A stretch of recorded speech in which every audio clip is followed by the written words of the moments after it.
여러분 밤새 안녕하셨습니까? 뉴스파이터 김명준입니다.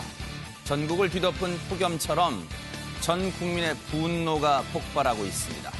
공두천 어린이집 차량에서 4살 아이가 방치돼 숨진 사건의 충격이 채 가시기도 전에 이번에는 서울에 있는 어린이집에서 11개월 된 아이가 숨지는 사건이 일어났습니다. 충격적인 건 이 아이를 숨지게 한 사람이 해당 어린이집 보육교사였다는 겁니다. 아이가 잠을 안 잔다는 이유로 이불을 덮어 씌우고 온몸으로 아이를 눌렀습니다. 분노를 넘어 할 말을 잃게 만듭니다. 잠시 뒤 뉴스파이터에서 집중 파헤쳐보도록 하겠습니다. 7월 20일 금요일 뉴스파이터 본격적으로 시작해보도록 하겠습니다. 도와주실 네 분을 먼저 소개해드리겠습니다.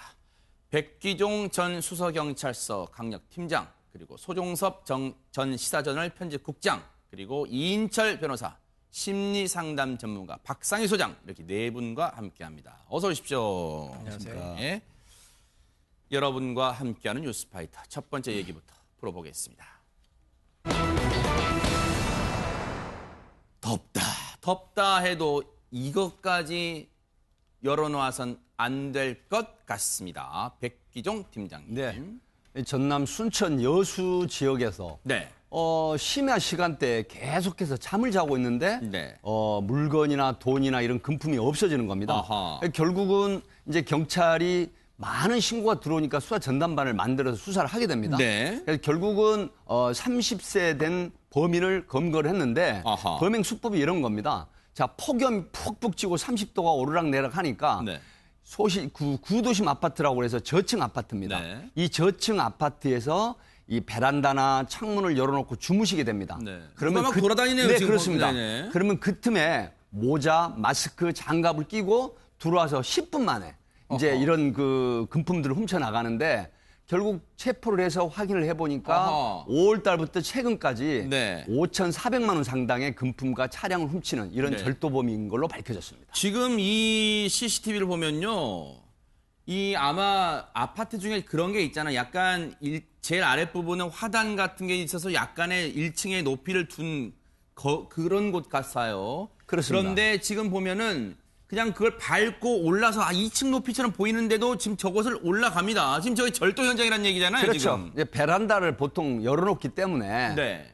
그래서 저곳으로 들어가기도 합니다. 그리고 아하. 열려진 출입문으로 들어가는데 네. 문제는 이 도둑질을 하다가 네. 이제 집주인이 깨어나게 되잖아요. 아하. 그러면 고층이 아니니까 네. 곧바로 베란다 아. 쪽으로 뛰어내려서 도망가기도 네. 하고 네. 이런 형태의 범행을 한 겁니다. 네. 보니까 소국장님, 네. 이게 저도 사실 이 부분은 참 뉴스파이터 진행하면서 할 말이 없습니다만 저도 그냥 좀 웬만한 층수가 되니까 베란다는 굳이 안 잠가도 되겠지라는 방심을 하는데 아마 그런 점을 좀 노리는 것 같아요. 그렇죠. 요즘에 네. 또 워낙 또 날이 덥다 보니까 네. 밤에 열대야가 계속되고 이러다 그러네요. 보니까 그런 잠그지 않고 또 이제 방범창 같은 경우가 있다고 해도 그냥 아하. 놔놓는 경우가 좀 많지 않습니까? 그렇죠. 아하. 그러다 보니까 이제 주로 저층의 아파트만을 노려서 집중적으로 들어가서 네. 아주 짧은 시간에 아하. 뭐 길어야 한 10분 정도 세상에. 예, 그 정도에 이렇게 쫙 해서 어떤 이 뭐 금품 같은 걸 훔치고 나온다든지 네. 이런 식을 통해서 하루에 뭐 한 5곳, 6곳 정도를 그렇게 허허. 이제 절도를 했다라고 하니까 네. 이미 그 전에 절도 혐의로 복역을 하고 나와서 아하, 네. 나온 지 얼마 뭐 한 3개월 정도밖에 안 된 그런 다시 또 상황이 저지른 거예요. 그런 충분한 경험이 있으니까 아마 네. 어디를 어떻게 들어가서 어디에 뭐가 있다 대략 이렇게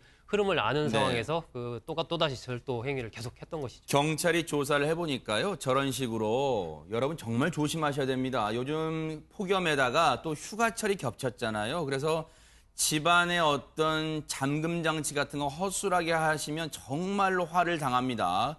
경찰이 조사해보니까 이 범인이요. 이 도둑이 저층 아파트, 그러니까 주로 1층, 2층 정도까지는 아마 이렇게 막 손쉽게 올라갔나 봐요.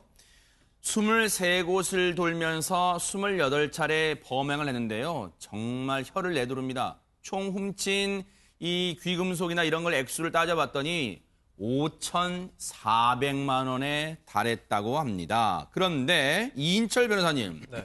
물론 뭐 이 과거 동종 전과가 있다고는 합니다만 어떻게 근데 저렇게 23곳 털 정도로 안 잡힐 수가 있어요? 그러니까 이 사람은 이게 거의 직업인 거예요. 아하. 동영상 보니까 굉장히 좀 몸도 날렵하고 아하. 뭐 영화 스파이더맨 저 영화 같이 막 이렇게 잘 오르고 사실 아하. 일반 사람들 그렇게 오르기 쉽지 않거든요. 그러니까요, 네. 그리고 아까 소국장이 잘 지적했듯이 이 사람이 이 귀금속이 어디에 숨겨 있는지 잘 아는 겁니다. 아, 세상에. 보통 집에 이렇게 현금 같은 건 많이 없지만 네. 누구나 이제 뭐 돌반지라든지 뭐 목걸이 이런 거는 좀 갖고 있잖아요. 네. 근데 그런 걸 잘 숨겨 놓는데 이게 어디에 숨겨 놓는지 잘 아는 거예요. 그러니까 이 사람이 그걸까지 안다는 얘기예요? 네, 완전 상습범이고 네. 근데 걱정되는 것은 자꾸 교도소를 들락날락하면서 이 범죄 수법이 점점 발전할 수가 있거든요. 그러니까 이 사람이 분명히 잡히면 또 교도소 갈 텐데 네. 다음에 출소해서도 또 이런 짓을 저지를까 봐 그게 걱정이 됩니다. 네. 지금 이 사건을 수사 중인 경찰도 이 수법에 참 혀를 내둘렀을 것 같습니다. 경찰 얘기 들어보시고 이어가 보도록 하겠습니다. 본인이 처음에는 부인을 하다가 CCTV 영상과 수법 사진, 목격자 진술 등을 토대로 조사를 하니까 그때부터 본인이 자백을 한 겁니다. 그렇죠. 현금은 일부 사용하고 훔친 자동차는 타고 난 다음에 도로가에 버렸고 귀금속은 본인 차에 숨겨놓은 다음에 본인이 스스로 숨겨놓은 것을 내놓은 것입니다. 생활비로 사용했습니다. 먹고 숙박비로. 와, 그런데 박상희 소장님, 조금 전에 이 도둑이 훔친 물건들 경찰에 찍은 사진을 저희가 쭉 보여드렸습니다만은 정말로 이 분야에는 이런 표현 좀 송구합니다만 전문가라는 게 느껴지는 게 돈 되는 것만 정말로 꼭꼭 이렇게 훔쳐갔네요, 진짜. 네, 그러니까 다 금으로 보이거든요. 네. 근데 이렇게 하루에 5집에서 6집을 털었다고 하는데 네. 들어가서 이제 10분 만에 털었다는 거 아니에요? 아. 근데 요즘 주부님들은 이 귀금속을 한 군데 두지도 않고 여러 곳에 분산해 놓고 잘 아하. 숨겨 놓는데 네. 이것을 알았다는 점에서 참 놀랍다는 생각이 들고요. 그러니까. 어쨌든 지금 여름이라서 덥다고 베란다 문 활짝활짝 열고 다 맞아요. 주무시는 경우가 많잖아요. 이런 이렇게 절도 사건을 보면서 정말 좀 조심해야겠다라는 아하. 생각이 드네요. 그러니까요. 백 팀장님, 진짜 박상희 소장님 말씀처럼 이 폭염에다가 또 휴가철 겹쳤는데 이 시청자분들께 어떤 주의의 당부의 말씀을 좀 해주신다면 어떤 게 있을까요? 네, 이제 두 가지 말씀을 드리겠습니다. 네. 그 일선에서 보면 100건의 침입 절도 중에 약 60%가 베란다 창문으로 침입을 합니다. 그래요? 네, 그래서 이제 대다수 이렇게 체포하거나 검거를 해서 조사를 해보면 베란다 쪽으로 침입을 하거든요. 아하. 그리고 아까 스파이더맨 말씀을 하셨는데 실제로 제가 강남권에 근무를 할 때 네. 73세 된 남성이 6층, 7층을 스파이더맨처럼 올라가서 훔치는 게 우리 MBN에서도 보도가 많이 됐었거든요. 그런데 보통 5층 이상이면은 네. 이거 방범창이라든가 베란다 창문을 열어놔도 괜찮다는 생각을 하시는데 이걸 노리는 겁니다. 아. 그래서 방범창을 설치를 하시고 네. 또 경보장치를 하시면 좋은데 네. 이제 문제는 보통 이 베란다 창문에 침입 안 한다는 생각을 노리는 게 바로 이제 절도범들이거든요. 그렇군요. 하기 네. 때문에 뭐 덥더라도 방범창에 네. 설치를 하시거나 아니면은 조금 경비가 네. 드시더라도 경보장치를 마련하시면 참 좋을 것 그럴 같습니다. 것도 방법이 될 것 같아요. 네네. 이 꼬리가 길면 밟힌다고요. 이런 절도 행각을 벌이니까 이제 당연히 신고가 들어오겠죠. 경찰이 CCTV 등을 통해서 추적을 했고 한 모텔에서 순천에 있는 한 모텔에서 검거를 했는데 검거한 이후에 이 도둑이 훔친 물건을 어딨냐고 이제 경찰이 추궁하겠죠. 어디에 숨겼는가 한번 사진 보여드릴까요? 여기에 숨겼습니다. 바로 여기가 어디냐면 이 도둑이 차가 있었어요. 자신의 차량에 저렇게 곳곳에 저런 곳에다가 꽁꽁 귀금속을 숨겨놨는데 이인철 변호사님, 이거는 저곳에 숨겨놨다면 뭔가 어디에 팔려고 했을 거 아니에요? 그럼 장물압도 있을 거 아닙니까? 뭔가 그런 것까지 경찰 조사를 하겠죠. 그렇죠. 이렇게 절도범이 특히 이 사람은 상습범이기 때문에 네. 아마 분명히 연결되는 그 작물 아비가 있잖아요. 그렇겠죠. 그런 사람들도 사실 나쁜 사람들이거든요. 네. 이 훔친 물건은 사는 사람이 있기 때문에 계속 훔치는 거거든요. 그러니까 이 사람을 이제 수사를 계속해서 이 작물 아비도 잡아야 되고요. 네. 근데 이제 이 사람이 이제 모두 훔치는 물건을 다 이 차에 이렇게 숨겨놨잖아요. 네. 이 사람이 이 차를 한번 도둑을 맞아봐야 됩니다. 아, 그래야지 그러네요. 얼마나 마음이 아픈지 알아봐야 되니까 네. 좀 이런 짓 하지 마시기 바랍니다. 네. 예, 그리고 이제 네네. 한 가지 말씀드리면 그러시죠. 최근의 트렌드가 뭐냐면요. 도둑들이 보석 감별기를 가지고 다닙니다. 세상에. 네, 그래서 실질적으로 이제 그 소위 말하면 이제 그 외형만 진짜인 그런 보석, 네. 그다음에 진짜 보석 이제 이런 이른바 걸 짝퉁을 좀, 주거든요. 네. 네, 짝퉁 아. 같은 걸 두시는데 이 도둑들이 기가 막히게 보석 감별기를 가지고 다니면서 네. 진짜는 훔치기 때문에 아이고. 이런 점을 유의하실 필요가 있습니다. 꼭 이런 얘기 들을 때마다 왜 나쁜 쪽으로는 머리를 그렇게 잘 쓰는지 모르겠습니다. 자, 지금 시각 9시 30분을 이제 조금 방금 넘었습니다. 지금 여러분께서는 뉴스를 파헤치고 이슈를 터뜨리는 뉴스파이터와 함께하고 계십니다.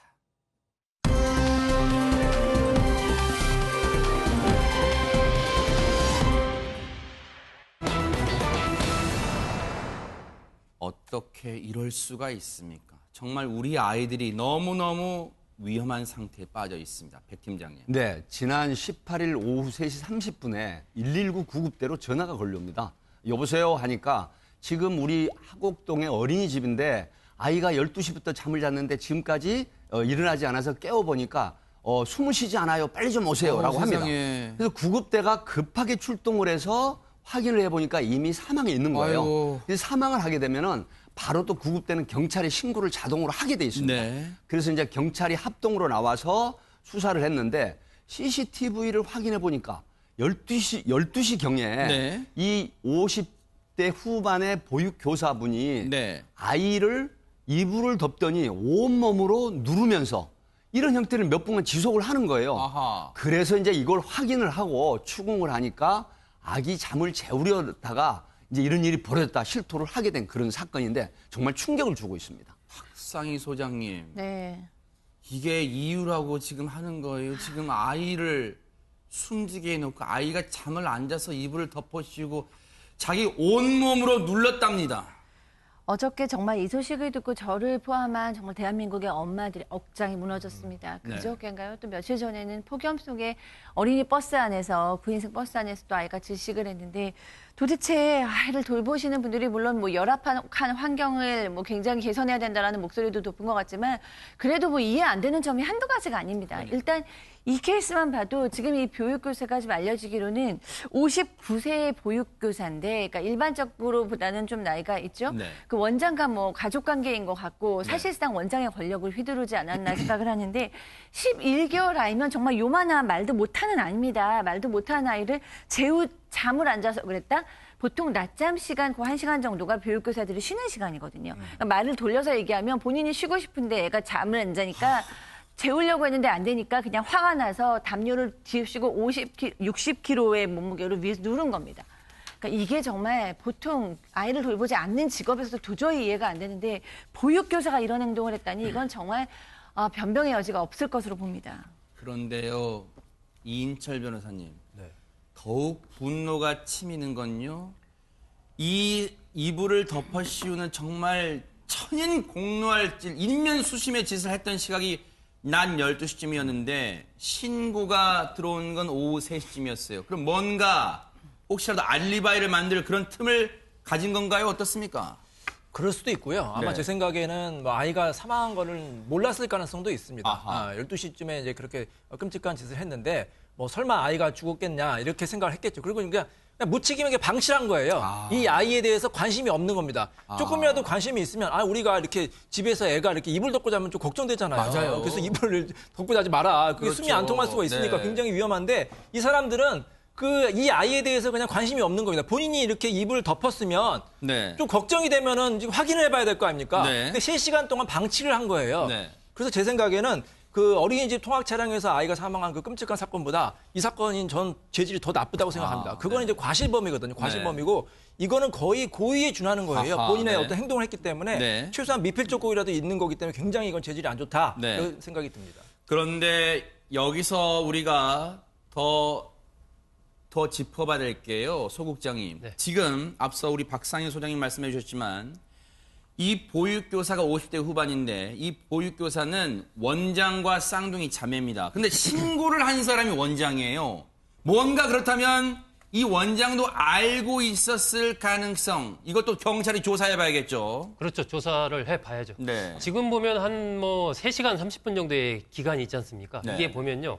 60kg의 몸무게를 가진 사람이 8kg 정도 되는 생후 11개월 아이를 그냥 이게 또 이 아이가 하늘을 보고 누워 있는 게 아니고 엎어놓은 상태에서 그렇게 눌렀단 말입니다. 세상에. 어른들 같은 경우도 예를 들면 제가 바닥에 엎어진 상태에서 누군가 제 등에 올라타서 누른다면 저도 숨지기 힘들거든요. 네. 그러면 생후 11개월 된 아이면 저는 이미 그 당시에 눌렀을 당시에 상당히 어떤 호흡곤란을 겪었을 가능성이 있다. 그러니까 사망 시간이 아마 좀 빨랐을 가능성이 있다. 그런데 저도 이해가 안 되는 게 아니 12시에 그런 일이 일어나고 신고가 3시 반이란 말입니다. 네. 이 유치원에 교사가 11명이 있었어요. 어린이집에. 네, 어린이집에 11명. 원생은 25명. 네. 그러면 그중에 누구라도 이 한 3시간 반 동안 이 아이가 이불을 덮고 그냥 가만히 있었을 텐데 그러면 그걸 둘쳐본다든지 뭐 위에 뭐 하니 아니면 밥을 먹었냐 뭐 뭔가 이런 행동이 있었지 않았을까. 네. 그렇다면은 예를 들면 그런 일이 있었다면 그 네. 안에 원장도 알았을 수 있겠죠. 뭔가 이게 좀 정상적이지 그렇죠. 않구나 알았을 네. 수도 있고 뭐 혹시 몰랐을 수도 있고 네. 그 부분 이제 조사를 해봐야 되는데 네네. 어쨌든 이해가 안 가는 그런 사건. 맞습니다. 이해를 안 가는 걸 넘어서 지금 분노가 치밀어 오릅니다. 경찰이 반드시 짚어봐야 되고요. 어제 이 소식이 전해지자 놀란 가슴을 쓸어내린 학부모, 이 어린이집에 아이들을 보냈던 학부모들이 모두 그곳으로 몰려갔습니다. 영상 보시고 이어가 보도록 하겠습니다. 기사 나오기 전에는 모르셨던 건가요? 네. 수상도 안 했어요. 아니, 가는 거. 실험했어요. 박상희 소장님, 조금 전에 그 모습이 뭐냐면 이 소식이 전해지자 학부모들이 다 얼른 그곳을 뛰어가서 아이를 다 안고 나오는 모습이었어요. 그렇습니다. 학부모님들이 얼마나 놀랐는지 불안한지 화면으로 보는 저희도 다 느껴지잖아요. 맞아요. 그러니까 정말 상상도 하지 못했다라는 얘기 맞을 것 같아요. 왜냐하면 뭐 엄마들이나 아빠들 앞에서는 이 선생님이 그런 티나 내겠습니까? 그렇기 때문에 정말 놀란 가슴 부여잡고 지금 아이들을 다 데리고 한 명씩 다 데리고 나오는 겁니다. 맞아요. 이 어린이집 뭐 이제 뭐 휴업한다라고 전해지고 있는데 휴업하는 게 아니고 폐쇄해야죠. 또 폐쇄해야 될 뿐만 아니라 네. 앞으로도 이런 일을 할 수 없게 해야 된다고 저는 생각합니다. 네. 왜냐하면 저 아이들 11개월쯤 되면 말을 못하는 아이들이에요. 어떤 일이 당했는지 말이라도 할 수 있으면 다행인데 말을 못하는 아이들에게 이렇게 가혹행위를 했다는 건 다시는 있어서는 안 되고요. 지금 뭐 어떤 엄마들 아빠들 다 한 명씩 아이들을 데리고 나가고 있다고 얘기하고 어떤 삼촌이라고 전하시는 분은 지금 와서 생각해 보니까 아이를 조금이라도 일찍 가거나 이래서 선생님께 부담을 주면 그 선생님은 인상을 쓰거나 싫어한 적도 있었던 것 같다 얘기를 하고 있고 그다음에 뭐 우리 아이는 그 사망한 아이와 같은 반에 다니고 있었는데 너무 놀랐습니다라고 얘기해서 학부모님들이 지금 굉장히 안을질색하고 있는 상황입니다. 네. 물론 이 사건이 일어나니까 과거에 그랬던 것 같다라는 어떤 이제 얘기들이 나오긴 합니다만 이 얘기들을 볼 때 정말로 이 보육교사들이 평소에 아이들을 남의 집 자식에 대해 사랑으로 애들을 돌봤을까라는 생각이 들 정도의 얘기들이 지금 나오고 있습니다. 늘 아침에 데려다 줄 때 보면 선생님이 늘 애를 받으면서 한숨을 내셨다. 이런 지금 얘기도 나오고 있어요. 물론 이것과 연관이 있다라고 딱 잘라 말할 수는 없지만 뭔가 이제야 생각해보니까 뭔가 낌새가 이상했다. 지금 학부모님들, 그 친척분들이 그런 얘기를 하고 계시고요. 소 국장님. 네. 앞서도 제가 말씀드렸지만 온 국민이 분노하잖아요. 진짜 엄마들은 말할 것도 없고 아빠들도 좀 분노하고 있어요. 근데 이 아이를 둔 연예인분들도 이 분노 대열에 지금 동참을 하고 있다고 합니다. 지금.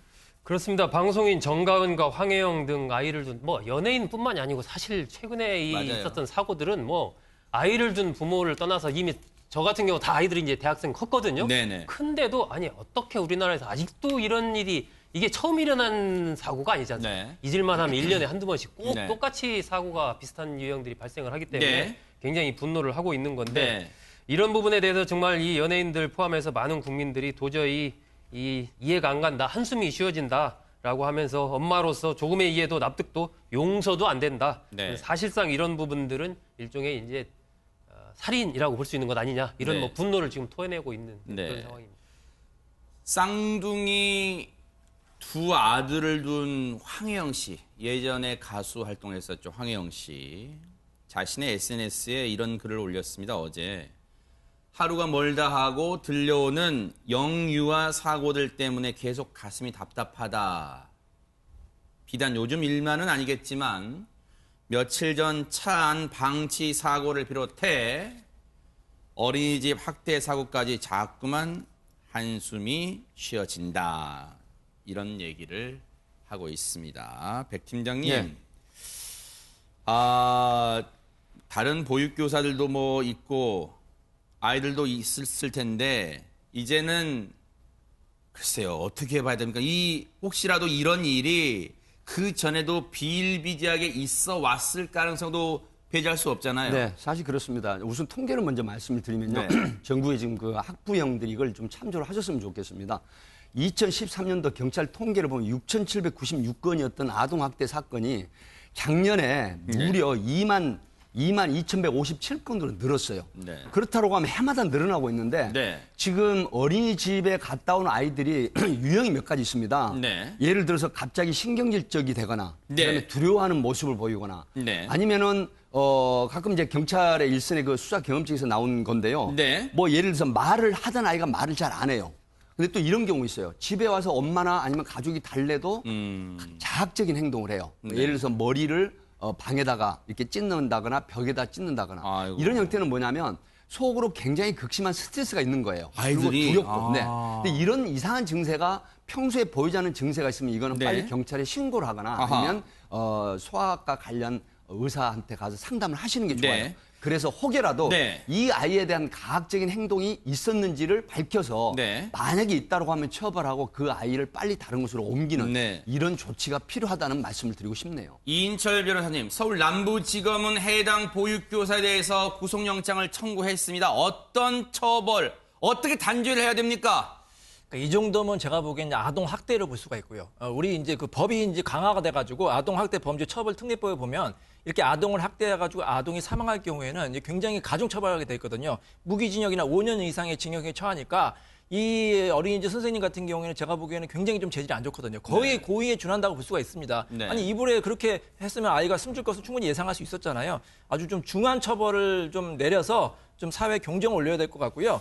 그리고 하나 꼭 짚어야 될 게 그 CCTV 문제거든요. 네. 사실 이번 사건 같은 경우도 CCTV가 있었기 때문에 범인을 잡았잖아요. 만약에 CCTV가 없었으면 이 사람이 그냥 나몰라라 할 수 있었을 거예요. 그리고 굉장히 범인을 검거하기 어려웠을 거거든요. 처음에 어린이집 CCTV 설치한다고 할 때 굉장히 많은 반대가 있었습니다.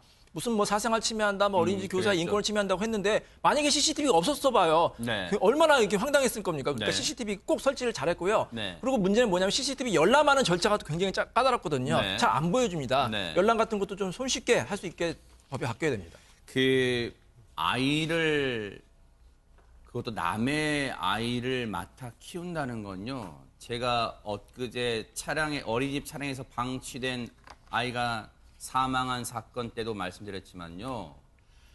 남의 아이를 돌보는 건요. 그냥 직업 정신으로만 하면 안 돼요. 정말 남의 집 아이지만 사랑으로 정말 사랑이 있어야 됩니다. 이걸 그냥 단순히 아이들 몇 시간 돌보고 나 월급 받고 그런 정신을 할 거면 그냥 그만두세요. 어린이집 하지 마시고요. 정말로 사랑으로 좀 돌보는 그런 어린이집이 되기를 부탁을 드립니다. 네, 박상희 소장님. 네네. 이 부분에 대해서 꼭 짚고 넘어가고 싶은 것이 있는데 바로 네. 정부의 책임입니다. 왜냐하면 이번에 통학 차량 어린이집도 그렇고 오늘 이 화곡 어린이집도 그렇고 다 정부의 그 평가기관에서 보건복지부 평가에서 90점 이상을 받은 기관이라는 거예요. 그러니까 엄마들이 어린이집을 선택을 할 때 사실상 정보가 잘 없고 알 수가 없기 때문에 입소문 아니면 평가 점수 같은 것을 보게 되잖아요.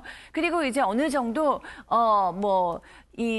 어린이집을 믿는 것도 있지만 그래도 이제 뭐 정부의 시스템이 적어도 뭐 아이들의 뭐 통학 차량은 안전할 거야. 그래도 보육교사 자격증이 있는 사람들이 키워줄 거야라는 것이 있는데 지금 보니까 뭐 전혀 감사도 되고 있지 않는 것이고 안전 교육도 되고 있지 않는 것이고 거기에 대해서 문제가 터지고 나면 해당 어린이집과 교사만을 탓하고 벌하는 상황인 것 같아요. 그래서 이 부분에 대해서 보건복지부가 왜 90점을 이 유치원들에 줬는지도 다시 한번 감사를 받아야 된다고 생각하고 향후에 맞습니다. 대책이 필요하다고 봅니다. 물론 관련 부처는 말할 것도 없고요. 해당 지자체장들 이번에 선거 때 표 달라고 읍소했던 분들 있잖아요. 이제 당선됐다고 나몰라라 하지 마시고 이번 차제에 자기 지자체 내에 어린이집 다시 한번 실태 점검 단단히 해보시기 바랍니다. 우리 아이들 정말 이제는 위험으로 내몰지 맙시다. 정말 지켜줘야 됩니다. 우리 사회가. 자, 여러분과 함께하는 뉴스파이터 이제 다음 얘기로 넘어가 보겠습니다. 분위기를 조금 바꿔볼게요. 이 뉴스파이터가 요즘 거의 하루에 한 건씩 우리 생활에서 일어날 수 있는 일들을 좀 짚어보는데 오늘은 이런 문제입니다. 이인철 변호사님. 결혼하는 여성분들이 아주 많이 이제 고민을 토론하는 그런 주제예요. 네. 또 어떻게 보면 재미있는 주제인데 한번 들어보세요. 네. 이 결혼한 지 2달 된 새댁이 있었습니다. 네. 근데 결혼 전부터 이 시어머니가 이 며느리한테 좀 연락을 좀 자주 하기를 원했던 거예요. 네. 그리고 집에서 많이 와서 좀 밥 좀 먹어라, 연락도 자주 해라. 이렇게 하니까 네. 며느리가 한편으로는 좀 좋기도 하죠. 좀 살갑기도 한데 또 한편으로는 불만인 거예요. 아니 왜 아들도 있는데 아들 낳고 왜 나한테 이렇게 연락을 하라고 그러나 네. 이렇게 이제 막 불만도 있었는데 네. 근데 결혼 전에 이제 남편이 진지하게 이제 아내에게 이제 제안을 하는 겁니다. 자, 우리 이제 부모님을 서로 결혼하니까 바꿔가면서 연락을 드리자. 내가 이제 처가에 자주 연락을 드릴 테니까 당신이 좀 우리 그 어머니한테 자주 연락을 드려라. 네. 그러니까 이제 아내가 생각하기에 자기 원래 그 친정은 사실 아들이 없었단 말입니다. 그러니까 사위가 자주 연락하면은 이것도 괜찮겠다. 그래서 아들이 그냥 생긴 것처럼 네, 하니까. 수락을 한 거예요. 네. 그래서 이 아내가 시부모님한테는 일주일에 한 번씩 전화를 드리고 또 매일 그 SNS로 안부 인사를 드리는 겁니다. 잘했네요. 그러니까 네. 시어머니가 얼마나 이제 좋겠습니까? 네. 그러면서 이제 좋다. 매일 이렇게 안부 인사를 이제 해라. 이렇게 이제 요구를 했다고 합니다. 매일요? 매일. 네, 말씀하세요. 네네. 시어머니가 이제 이 며느님이 일주일에 한 번씩 전화를 드렸대요. 그리고 SNS로는 어머님 오늘도 상쾌한 하루네요. 오늘도 이 기운 내시고요. 맛있는 것도 많이 드세요. 아마 그런 안부 카톡 이런 걸 했나 봐요. SNS로. 그런데 시어머니가 아이고 아가야 너무 연락받으니까 좋다. 그런데 이제 매일매일 안부 전화를 좀 하려무나 라고 했다고 합니다. 박상희 소장님. 네. 매일 어떻게 안부 전화를 합니까? 게다가. 네. 저는 딱히 뭐 며느리 편만 되는 건 아니고 저는 어떻게 보면은 며느리로서도 오래 살았고 조금 더 한 10년, 20년 있으면 또 이제 시어머니가 될 수도 있기 때문에 중간 입장에서 네. 참 여성들의 마음은 알 수 있을 것 같은데요. 하지만 매일 전화는 힘듭니다. 여성이 지금 일을 하는 여성인 것 같은데요. 네. 물론 일주일에 한 번 정도 전화는 많다고 할 수는 없죠. 딱 적당하거나 혹은 뭐 한두 번 정도니까 조금 더 들어도 좋을 것 같은데 네. SNS로 매일매일 안부를 전하는 것도 어머니 오늘 날씨가 좋은데요. 오늘 더운데 어떻게 지내세요? 이런 것도 쉽지 않습니다. 맞아요. 예를 들어 정말 마음에서 우러나서 어머니가 너무 보고 싶고 정말 친정엄마 같이 느껴지고 이러면 마음에서 우러나서 할 수도 있지만 지금은 말하자면 마음에서 우러난 게 아니고 남편이 내가 처가에 전화를 할게. 너는 우리 집에 전화를 해. 이렇게 의무로 정해진 거기 때문에 의무로 이렇게 매일 하는 것은 쉽지 않은 일이라는 생각이 듭니다. 그러니까 약간의 뭐랄까요. 물론 이제 부부간의 약속은 이제 결혼 전에 약속한 거잖아요. 자기야, 나는 이 장인 장모님한테 연락 잘할 테니까 자기는 우리 엄마한테 좀 잘해봐. 아무래도 무뚝뚝한 아들보다는 살갑게 며느리가 전화하는 게 좀 낫지 않겠어? 라고 제안하니까 약간 솔깃했습니다. 그래서 일주일에 한 번 전화 드리고 매일매일 SNS 드렸어요. 그런데 어머님이 아가야 매일매일 전화를 받고 싶구나 했단 말이에요. 그러면 이인철 변호사님, 반면에 남편은 장인 장모께 잘했습니까 그러면? 근데 사실 이 사건에서요, 이 아내 며느리가 시어머니한테 화가 난 게 아니라 네. 남편한테 화가 난 왜요? 거예요. 왜 무슨 일이 있었냐면 이런 네. 일이 있었습니다.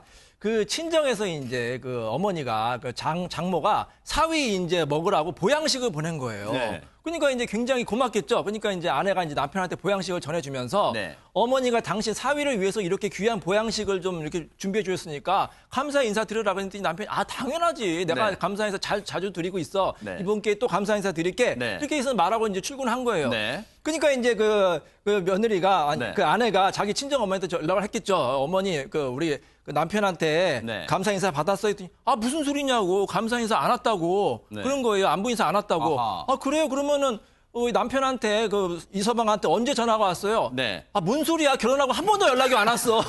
이런 겁니다. 네. 완전히 아내는 속은 거예요. 자기는 거의 매일 그 시댁에 연락을 했는데 네. 남편은 바쁘다는 핑계로 처가에 한 번도 연락 안 한 겁니다. 네. 그러니까 얼마나 화가 났겠습니까? 네. 근데 이게 진짜 이런 일이 꽤 있어요. 저도 이제 이혼 재판을 그럴까요? 많이 해보면 네. 이 남편들이 아내에 대한 불만이 있는 게 뭐냐면은 사실 아내분들이 뭐 얼마나 잘못했겠습니까? 효도를 하지 않는다. 시댁에 연락을 자주 안 한다고 이제 계속 불만을 하는 거예요. 그래서 제가 아내 측 변호사라서 남편한테 물어봤습니다. 그러면 당신은 얼마나 처가에 연락했습니까? 했더니 그래서 1년 전에 한 번 한 것 같은데 이런 겁니다. 네, 그러니까 아내가 열받는 건 뭐냐면 네. 자기는 잘하는데 남편은 하지 않는다. 이게 평등에 반한다. 차별을 받고 있기 때문에 굉장히 분노하는 겁니다. 지금 아내분이 지금 이인철 변호사님 말씀 들어보니까 정말 내켰는지 또는 내키지 않았는지 단정할 수는 없지만 그래도 노력을 했다는 게 느껴지는 게 일주일에 한 번 시어머님께 전화 드리고 그리고 매일매일은 SNS로 안부 문자를 드렸는데 그래 우리 남편 우리 엄마한테 잘하고 있을 거야 라고 생각했는데 웬걸 결혼하고 2달 동안 한 번도 전화 안 드렸답니다. 소 국장님 배신감이 컸을 것 같아요.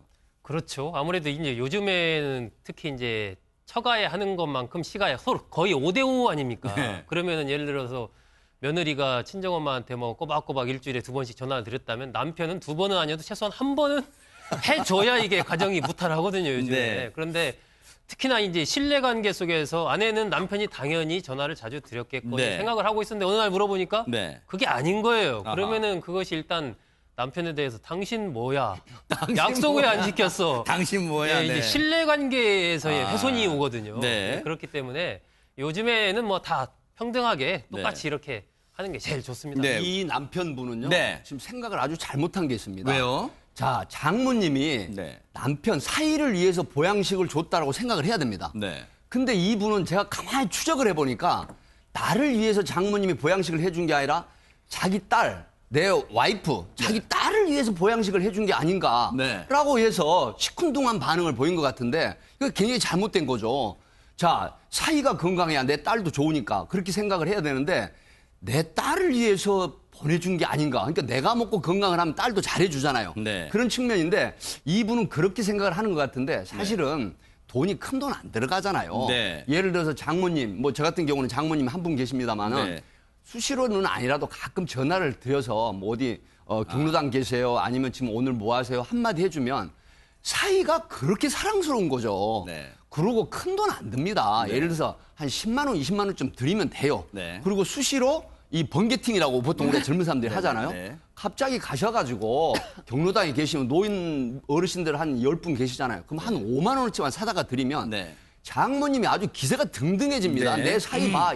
나는 이런 사이 있어. 그러면 그 딸은 또 얼마나 잘하겠습니까? 네. 사실 저는 제가 지금 말 드린 것처럼 실천을 아직 못하고 있습니다만은 네. 저는 그런 의견이 좀 제시를 하고 싶고 저는 앞으로 노력을 해야 되겠다 생각이 상당히 듭니다. 우리 백 팀장님이 뉴스파이터의 주 시청자층이 이 여성분이라는 걸 좀 의식한 듯한 좀 점수를 후하게 따르는 듯한 네 죄송합니다. 예.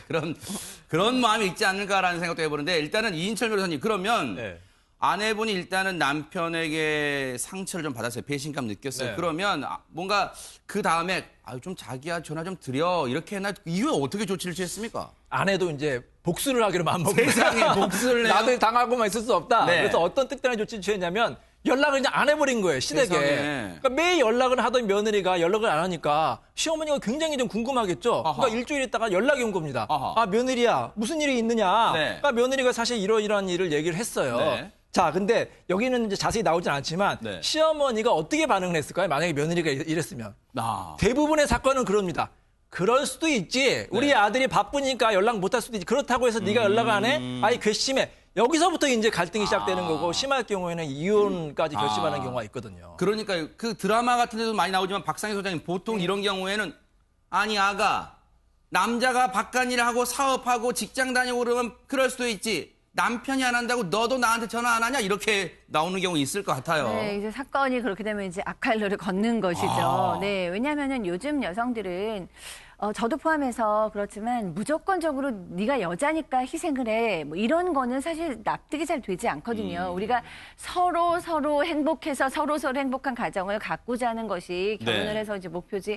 한 명이 어떤 다른 사람들에서 무조건 희생하고 무조건 전화하고 약속은 남자가 지키지도 않으면 사회생활하는 거고 여자가 사회생활을 하면 어디 여자가 암투기에 목소리를 이런 건 너무 구시대적인 발상이라고 생각하고요. 아하. 이제 이 경우에도 남편이 먼저 얘기를 한 거잖아요. 우리 바꿔서 연락을 하자라고 네. 얘기하고 약속을 지키지 않았기 때문에 아내는 화가 날 수 있다라고 생각을 합니다. 그리고 네. 아내가 나쁜 아내가 아니라 어떻게든지 시어머니랑 잘 지내보려고 했던 아내고 또 시어머니도 저는 좋은 분 같아요. 시어머니도 뭐 연락을 해 이랬던 분이 아니라 아우 네 정말 사근사근한 목소리를 내가 매일 듣고 싶구나라고 얘기하시는 시어머니인 것 같기 때문에 네. 남편이 좀 반성해야 되는 것이 아닌가라는 생각이 듭니다. 사실 이 아내분의 입장을 시청자분들, 많은 분들이 또 공감하신 분들 많으실 거예요. 그런데 소국장님, 요거 하나 짚어볼까요? 남자의 심리를 좀 엿볼 수 있는 조사가 뭐 최근에 나온 게 있다면서요. 뭡니까 대체? 그렇습니다. 이제 한 결혼정보 회사가 네. 남녀 254명씩 해서 이제 508명 대상으로 조사한 어허. 결과인데 네. 이 미혼 남성은 결혼하고 나서 배우자 가족이 본인에게 어떻게 해줄 때 가장 좀 고맙다고 느낄까? 아하. 주제가 이겁니다. 흥미진진한데요? 이게 예, 뭡니까? 제일 네. 많은 답변이 나온 게 결혼 생활에 간섭하지 않는 거. 간섭하지 마라. 이게 이제 31.9% 네. 나왔고요. 네. 자녀 보육 지원. 그러니까 우리 애들 이렇게 좀 아. 키워주고 케어했는데 네. 도움을 주었으면 좋겠다. 네. 이게 또한 28% 정도 나왔습니다. 아. 그리고 과도한 기대를 하지 마라 나한테. 이것도 한 15.7% 만만치 않아요. 아. 그리고 나서 이제 경제적인 도움을, 경제적인 지원을 좀 해주는 거. 바라는 거. 예, 이런 정도 한 4가지가 네. 배우자 가족이 좀 나한테 해줘서 처가에서 나한테 네. 이런 걸 좀 해줬으면 좋겠다. 이렇게 조사가 됐습니다. 근데 저 조사를 보면요. 요거는 여성은 자기가 잠시 뒤에 짚어볼게요. 여성은 잠시 뒤에. 이인철 변호사님. 네.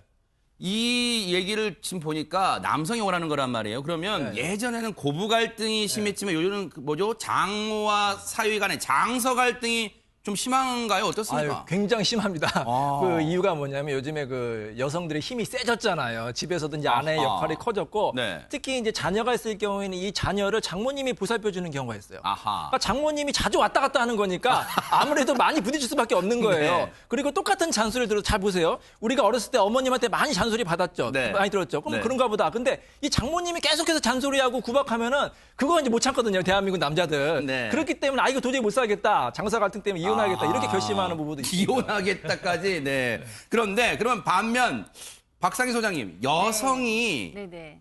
시댁에 바라는 것도 있을까요? 그런 조사도 있을까요? 네, 있습니다. 저 이거 보면서 여성들이 조금 인식을 바꿀 때가 됐다는 생각이 들었는데 네. 여성들 같은 경우에 1위가 33.1%로 경제적 지원을 바랍니다. 가장 고맙다. 네.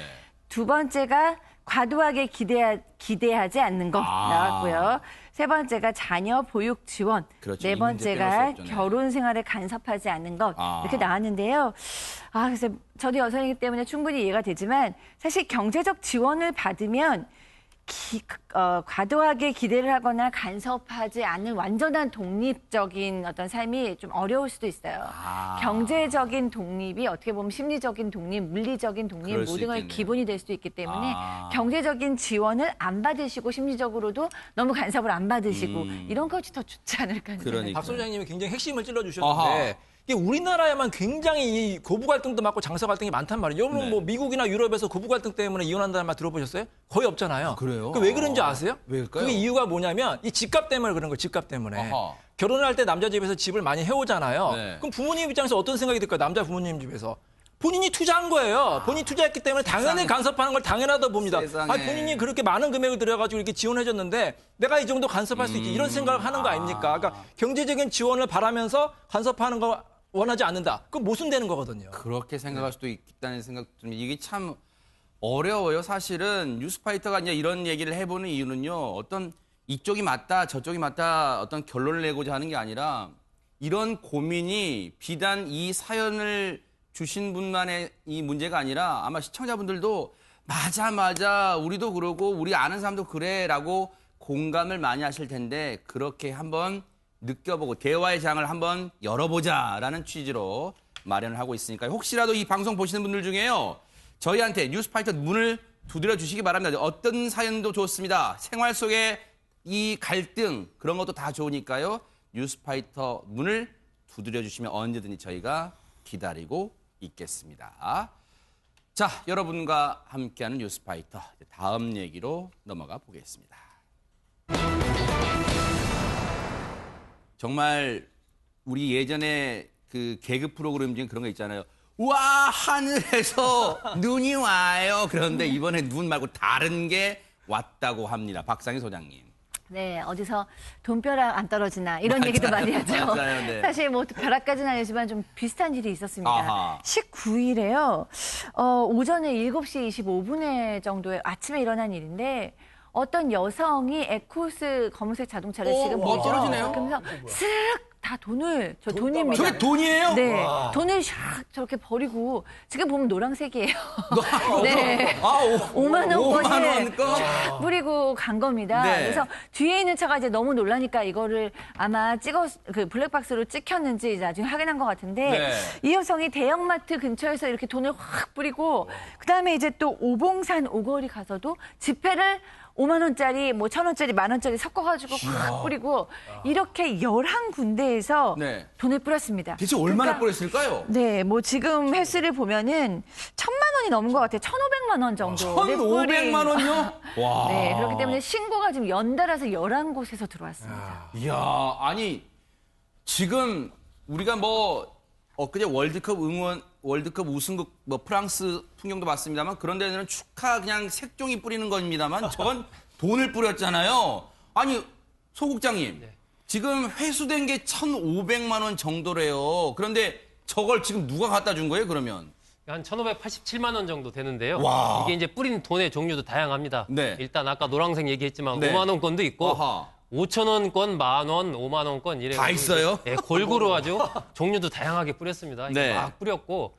근데 이제 경찰들이 이제 회수한 게 한 300여만 원 정도 되고요. 네. 나머지 또 상당 부분은 이제 시민들이 세상에. 예, 과거 같으면 이제 가끔가다 이제 저런 사건들이 생기지 않습니까? 네. 옛날에는 한 10년 전만 해도 저런 거 거리에 뿌렸다 그러면 이제 저거 막 시민들 내려서 챙겨가지고 주머니에 넣고 집으로 갔죠. 네. 근데 요즘은 이제 시민들의 의식도 많이 높아졌어요. 예, 높아지고 또 여러 가지 법적인 그런 부분도 있다 보니까 네. 주어서 이걸 경찰한테 신고를 다 한 겁니다. 네. 그래서 이제 한 1,587만 원 정도를 네. 회수를 한 지금 상태입니다. 300만 원은 신고를 받고 출동한 경찰분들이 회수를 한 게 300만 원 정도고요. 나머지 한 1,200만 원 넘게는요. 세상에 들으셨죠? 시민분들이 아이고 이걸 누가 버렸을까 하고 주머니에 넣은 게 아니라 아이고 이거 누가 버렸지? 이거 주인 찾아줘야겠는데 라고 경찰서, 파출소 이런 데 다 갖다 주셨대요. 정말 멋지시죠? 그런데 이거 시민분들이 멋지신 건 멋지신 거고 백 팀장님 네. 아까 그 블랙박스 찍힌 앞서가는 차량, 돈을 막 뿌린 차량, 그 운전자 대체 누굽니까? 네, 이제 50대 초반의 여성인데 경찰이 차적 조회를 통해서 확인해 보니까 대구에 거주하시는 분으로 밝혀졌습니다. 아하. 그래서 이제 결국 수소문 탐문 끝에 이제 찾았는데 아하. 이분이 지금 서울에서 이제 주택 관련한 그런 돈을 찾아가지고 네. 대구에 오셔서 5km를 이제 다니시면서 뿌려 대셨는데 네. 결국은 가족들 진술에 의하면 우울증 증세가 좀 있었다고 합니다. 아이고. 그래서 지금 치료 중이신데 네. 문제는 이제 이 돈을 뭐 경찰서 앞에 보초소에 있는 의경한테도 150만 원씩 던지고 세상에. 그다음에 건물 안에 들어가서도 삐라 뿌리듯이 뿌리고 이제 이런 부분이 과연 우울증에서만 일어나는 그런 게 아니고 네. 어떤 생활에서 오는 근데 이분은 경찰에서 이런 얘기를 했다고 합니다. 네. 불쌍한 사람에게 내가 돈을 주려고 뿌린 거다라고 했기 때문에 과연 이분이 우울증에 의한 그런 것도 있겠지만 네. 사실 내심으로는 불쌍한 사람을 돕겠다는 마음이 기저에 깔려 있지 않을까 하는 네. 그런 마음에 좀 가슴이 좀 저리기도 합니다. 네, 일단 경찰도 이제 회수하려고 많이 노력했잖아요. 경찰 얘기 들어보시고 이어가 보도록 하겠습니다. 뿌린 금액은 정확히 안 나오고요. 회수된 게 한 1,580만 원인가 그 정도 되더라고요. 따님하고 이제 통화를 했거든요. 우울증이 심해가지고 대화는 좀 어려울 것 같다고 그렇게 얘기를 하시고. 근데요, 이 1,580만 원 정도 지금 회수가 됐는데 앞서 경찰이 그런 얘기 하잖아요. 뿌린 금액이 정확히 집계가 안 된다는 이유는 계속해서 또 시민분들이 이렇게 갖고 오시나 봐요. 계속해서 이제 지금 들어오니까 이게 딱 잘라서 얼마를 뿌렸다라고 딱 잘라 말하기 지금 어려운 상황 같은데 박 소장님, 네. 지금 이분이요, 네. 뭐 우울증 증세도 말씀하셨습니다만 근데 불쌍한 사람한테 주려고 했다. 그런데 되찾을 생각이 없다. 왜 이런 마음이 드셨을까요? 저는 기본적으로는 정신적인 심리적인 이슈라고 보이거든요. 아. 그러니까 마음이 굉장히 우울하고 슬프고 그러면 인지 왜곡이 일어나는 거죠. 근데 인지 왜곡이 일어나는데 이런 인지 왜곡이 돈에 관련해서는 일어날 수 있습니다. 일단 돈을 뿌리는 사람들의 심리는 대부분은 나 이런 사람이야 과시적이고 나의 열등감을 보상하려고 하는데 이 여성 경우에는 이것보다는 돈이 내 인생에 무슨 소용인가 다 소용없다 돈 따위는 뭐 이런 어떤 인지 왜곡이 일어날 수 있고요. 네. 또 하나는 아까 얘기하신 것처럼 내가 돈이 있기는 한데 내가 이걸 뿌리면 누군가 불쌍한 사람이 주워서 쓸 것이다. 그러면 이게 의미 있는 행동이다라고 잘못 이제 인지하는 거죠. 보통 이제 불쌍한 사람을 돕고 싶으면 우리가 그 돈을 가지고 가서 기관에 준다던가 아니면 기부를 한다던가 해야 되는데 이분 같은 경우에는 우울하고 괴로운 마음의 액션, 행동화가 일어났는데 그것이 인지가 잘못되다 보니까 내가 이런 행동을 하면 네. 누군가에게 도움이 될 수도 있다. 그리고 나한테는 이 돈은 별로 필요가 없다라고 잘못 생각하고 행동한 것이 아닌가 생각을 가지고 있습니다. 근데 이인철 변호사님, 지금 뉴스파이터 방송 보시고 혹시라도 이때 돈을 주어 파출소나 이런 데 갖다 주신 분이 보시고 경찰관님, 이분이 돈을 되찾을 생각이 없다면서요? 그럼 제가 이거 150만 원 아까 주워서 갖다 준 거 이거 제가 가져도 되는 거 아니에요? 라고 물어보면 어떻게 될까요? 사실 많은 사람들이 가장 궁금한 게 이거 아닐까요? 만약에 돈을 주었을 때 네. 그거 혹시 내가 좀 일부 가질 수 있지 않나? 네. 아니면 처벌받지 않나? 제가 이제 깔끔하게 정리해 드릴게요. 아하, 네. 예. 만약에 이제 길에서 누가 돈다발을 막 뿌리고 있다. 네. 돈을 아니면 지갑을 막 이렇게 던졌다. 그럴 경우에 그거를 그냥 갖고 가면은 잘못하면 처벌받습니다. 아하. 왜냐하면 이 사람이 그냥 깜빡 잊고 그냥 지갑을 이제 흘린 경우에는 그 사람 소유고 그 사람 점유기 때문에 절도죄를 처벌받고요. 만약에 누가 잃어버렸는지 모르는 분실물 같은 경우에 가져오면 점유이탈물 횡령죄가 돼요. 역시 아하, 처벌받고. 네. 다만 처벌받지 않는 경우 한 가지 있습니다. 뭘까요? 뭐냐면 이 사람이 막 돈다발을 뿌리고 있을 때 옆에서 물어보세요. 이거 당신 버리는 겁니까? 버리는 겁니다. 그러면 소유권을 법적으로 포기하는 거거든요. 그게 실화입니까? 그렇게 하면 돼요? 싫어. 그러면 가져도 되는데 절차가 중요합니다. 아하. 바로 가지면 또 위험하니까 그걸 반드시 갖고 경찰서로 가세요. 아하. 유실분법에 보면 이렇게 습득자가 일단 신고를 하시고 그럼 6개월 정도 이제 절차가 있거든요. 그럼 물어봅니다. 경찰이 이 소유자한테 물어봐요. 당신이 진짜 최종적으로 버린 거 맞습니까? 맞습니다. 그러면 습득자가 다 가져가는 거고 실제로 MBN 뉴스 제가 검색해보면 6달 전에 이런 일이 있었어요. 네. 어떤 사람이 화가 나가지고 7만 달러, 네. 7만 달러가 우리나라 8천만 원 정도 되잖아. 이거를 네. 주택가에 그냥 던졌어요. 근데 지나가던 고시생을 주웠습니다. 맞아요. 네네. 그래가지고 경찰서에 이제 습득 신고를 했거든요. 아하. 나중에 소유자가 내가 화가 나서 버렸다. 네. 찾을 생각 없다고 해서 이 고시생이 전부 다 갖게 됐거든요. 네. 그러니까 반드시 경찰에 신고하시면 소유권을 취득할 네. 수 있고 또 최소한 만약에 소유자가 찾아간다 하더라도 이 보상을 받을 수가 있거든요. 네. 5%에서 20%까지 네. 보상을 받을 수 있습니다. 맞습니다. 그래서 엊그제 저희 뉴스파이터가 전해드렸습니다만 후속으로 전해드렸습니다마는 그 고시생분은 세금 22%를 떼고 5천만 원 넘게 가져갔습니다. 실제로 그런 일이 있었습니다. 어쨌든 이 대구 시민분들의 시민 의식은 참 놀랍고 대단했다. 이런 말씀을 좀 드리고 싶네요. 자, 여러분과 함께한 뉴스파이터 이제 다음 얘기로 넘어가 보겠습니다. 분위기를 바꿔보겠습니다. 정말로 이제는 걸어가면서도요, 산책을 하면서도 사주 경계를 다 잘 해야 될 것 같습니다. 백 팀장님. 네, 사실 황당한 사건입니다. 19일이죠. 경기도 양주의 산책 도로를 40대하고 30대 부부가 네. 다정하게 손을 잡고 걸어가고 있습니다. 아하.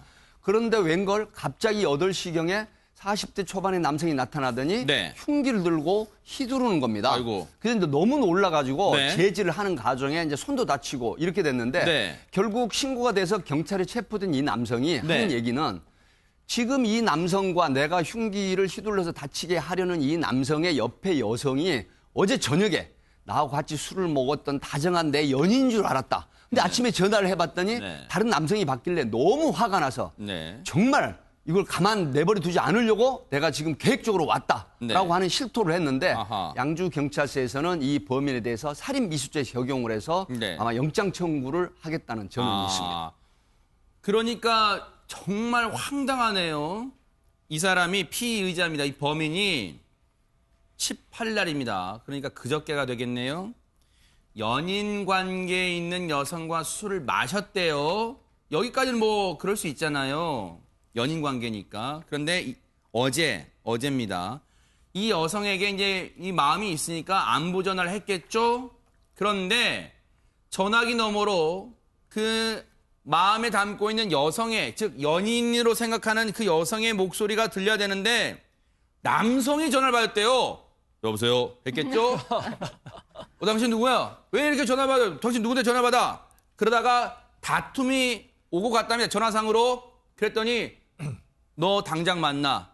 이랬답니다. 그래서 약속 장소로 가는 길에 이 부부를 보게 됐는데 그 부부 중에 그 남편을 통화했던 남성으로 착각하고 지금 흉기를 휘둘렀대요, 소국장님. 그러니까 이 피의자가 이제 택시에서 딱 가면서 딱 내려서 보니까 네.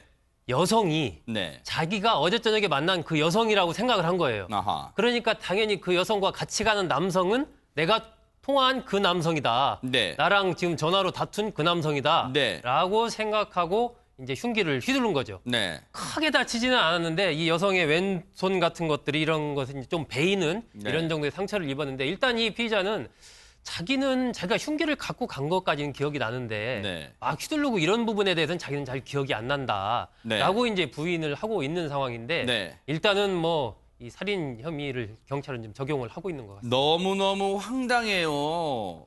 너무너무 황당합니다. 일단 경찰 얘기, 지금 경찰이 지금 집중 조사를 벌이고 있는데 경찰 얘기 들어보시고 이어가 보도록 하겠습니다.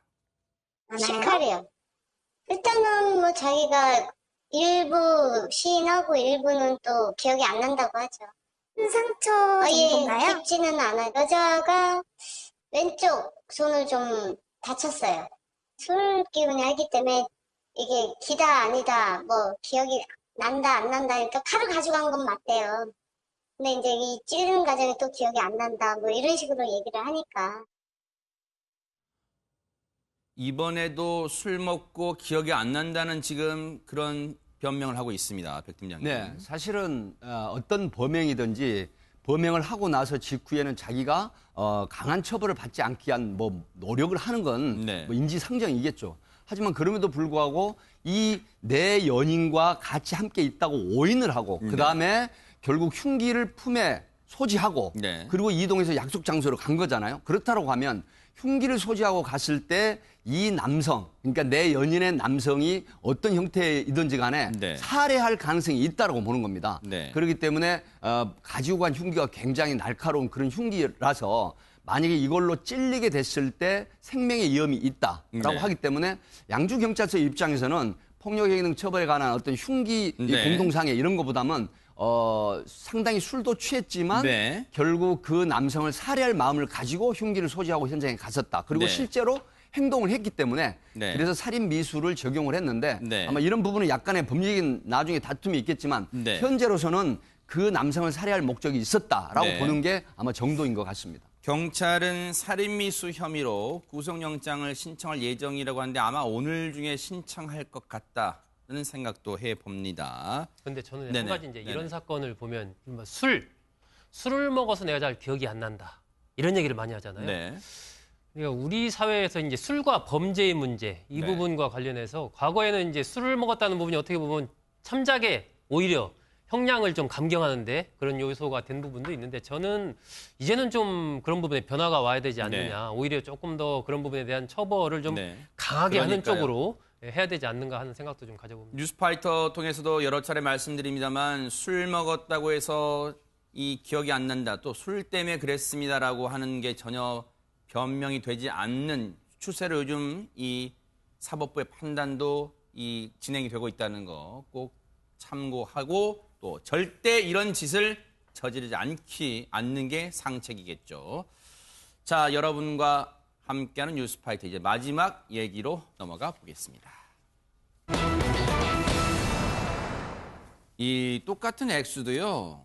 어떤 사람에게는 정말 하찮은 돈일 수도 있지만 어떤 사람에게는요. 정말 전 재산이 될 수도 있습니다. 소종석 국장님. 네, 그렇습니다. 지난 17일 오후 7시 40분쯤인데 당뇨와 고혈압을 앓고 있는 한 60대 여성이 부산진경찰서 당감지구대를 찾아온 겁니다. 아하. 찾아와가지고 이제 하소연을 하는 건데 뭐라고요? 내가 기초생활수급비를 받으면서 생활을 하는데 네. 그걸 5년간 꾸준히 모아온 돈이 한 500만 원 있는데 그 돈을 이렇게 조그만한 이 검정색 봉투에다가 비닐봉투에 넣어서 이제 모아놨던 거예요. 네. 놨었는데 내가 사실 종량제 봉투 살 돈도 없어서 쓰레기를 버릴 때 쓰레기를 갖고 나가서 다른 집 쓰레기 봉투 집 앞에 내놓고 하면 거기 이제 좀 여유가 있으면 네. 거기에다 조금씩 찔러놓고 해서 자신의 쓰레기를 버려왔는데 이거 내가 실수로 그 500만 원이 들어있는 비닐봉지를 다른 집 어디인가 쓰레기 봉투에 버렸는데 네. 어디에 버렸는지 내가 지금 기억이 안 난다. 찾을 아이고. 수가 없으니까 우리 경찰관님들 이것 좀 찾아주세요. 하고 막 네. 이제 하소연을 하는 이제 그런 사건이 생긴 겁니다. 세상에 이 어르신이 60대입니다. 부산진경찰서 당감지구대에 찾아옵니다. 경찰분들이 어떤 일로 오셨어요? 그랬겠죠. 전 재산 500만 원을 쓰레기로 착각해서 버렸어. 도와줬어. 그 돈 못 찾으면 나는 죽소. 이렇게 했겠죠. 그러니까 경찰분들이 이게 정말로 이분한테는 전 재산이다. 이거 큰일 났다. 하고 나서게 되는데 백 팀장님. 네. 근데 이거 무슨 해운대 모래사장에서 발을 찾기도 아니고 어떻게 찾습니까 이걸 근데? 당감 지구대 백혜진 순경하고 정민기 순경 또 새내기 정민기 순경은 새내기 순경입니다. 아하. 근데 보니까 자기 어머니 같기도 하고 할머니 같기도 했겠죠. 근데 쓰레기 종량제 봉투 사는 돈을 아끼려고 쓰레기를 갖다가 여기저기 조금씩 버리는 분이란 말이에요. 그리고 네. 또 질환도 있으시고. 네. 그러니까 내 생명과 또 같은 돈이라고 하니까 사실 지금 30도를 오르내리는 이건데 자, 마스크나 뭐 장갑을 낄 겨를도 없이 왜 그러냐면 이게 10시가 되면 쓰레기 수거차가 옵니다. 아 맞아 수거해 가잖아요. 그걸 싹 아하. 가져가 버리거든요. 네. 그렇게 되면 이 쓰레기 집화장, 하치장 가면 거의 불가능합니다. 아하. 그러니까 이걸 아는 이 경찰관들이 20군데를 돌아다니는데 다행히 네. 그 당감동 교회 근처에 있는 쓰레기장 앞에 이분이 버리신 검은 봉투에 돈이 고스란히 있었던 거예요. 근데 세상에. 이걸 온몸에 저 땀을- 돈인가 보네, 저 돈. 아하. 땀을 번벅이 쓰고 결국 찾아드렸는데 보세요 어르신 네. 지금 울먹울먹합니다 지금. 네. 아이고, 이분 세상에. 이분 입장에서는 내 생명과도 같은 돈, 5년 네. 동안 한 푼도 안 쓰고 모아놓은 돈인데 이걸 만약에 잃어버리셨다면 네. 큰일 날 일이죠. 네. 너무 고맙다라고 해서 이게 훈훈한 그런 소식입니다. 정말 이 경찰분 정말 큰일 하셨어요. 물론 강력 사건 해결하는 것도 우리 경찰분들 잘하시고 멋지신 일이고 정말 대단하신 일이지만 이런 생활과 관련된 우리 삶과 관련된 일을 해결해 주시는 경찰이 더 멋집니다. 그래서 경찰 얘기, 이 도움을 주신 경찰 얘기 들어보시고 이어가 보도록 하겠습니다. 덥긴 더웠는데 그래도 그 돈을 빨리 쓰레기 차가 오기 전에 찾아야 된다는 생각이 커가지고 그때가 제가 퇴근 시간이 다 돼가가지고 이거를 못 찾고 퇴근하면은 어떡하나 이런 생각을 했었는데 찾고 그거를 이제 찾아드리고 전해드리고 나서 이제 일을 마무리할 수 있어서 진짜 다행이다 이런 생각이 들었고 저희가 아니었으면 이거 못 찾았을 수도 있는데 오늘 찾아서 되게 다행이라는 생각이 제일 컸어요. 저희 아니었으면은 자기는 돈도 못 버는 상황인데 이거 수급비 5년 동안 모은 건데 없었으면 자기는 뭐 죽은 목숨이나 다름없었다면서 계속 고맙다고 그렇게 말씀하셨어요.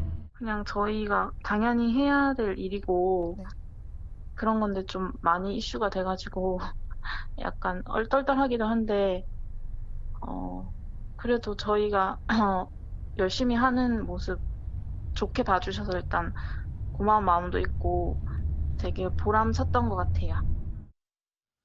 참 겸손합니다. 이인철 변호사님, 세상에요. 저는 그런 생각을 해요. 당연히 해야 될 일은 없어요. 정말 책임감, 그런 어떤 주민에 대한 사랑이 있었기 때문에 가능했던 일입니다. 정말 좀 따뜻하고요. 이런 네. 경찰이 있기 때문에 정말 든든합니다. 근데 제가 하나 퀴즈를 낼게요. 아하. 이 경찰이 지금 잃어버린 물건 찾아준 거 아닙니까? 네. 그럼 보상금 10% 20% 받을 수 있을까요? 찾아준 거잖아요. 네. 애써서. 근데 안타깝게도 그 보상금 받아서 우리 법에는 네. 원래 일을 한 공무원에게는 보상할 수 없지만 더 큰 어떻게 보면 선물 줬기 때문에 꼭 표창하고 훈장을 해주시기 바랍니다. 맞아요. 그런데 박상희 소장님 앞서 사진 보셨지만요. 이 어르신이 그 돈을 찾아준 경찰 앞에서 돈을 보고 엉엉 웁니다. 목숨을 살렸대요, 목숨을. 네, 저는 그거에 동의하거든요. 왜냐하면 이 어르신이 지금 기초수급을 받으시는데 혈압도 있으시고 당뇨도 있으신 세상에. 상황이에요. 그러면 언제 위기 상황에 처할지 모았는데 위기 상황에 처할 때 사실 내가 모아놓은 돈이 가장 든든하지 않습니까? 근데 이것이 없다라고 생각하면 안 아프시던 분도 아프실 수 있는데 맞아요. 아프시던 분은 더 아프실 수도 있고요. 사실 너무나 더운 요즘 같은 세상에 요즘 같은 날씨에 쓰레기 맨손으로 뒤지고 싶은 사람 어디 맞아요. 있겠어요. 네. 정말 아무도 없는데 찾아주셨다고 하니까 정말 보는 저희도 너무나 흐뭇하고 정말 다행이다라는 맞습니다. 생각이 듭니다. 부산진경찰서 단감지구대 백혜진 순경, 정민규 순경 감사드립니다. 뉴스파이터 여기서 마칩니다. 함께해 주신 여러분 고맙습니다.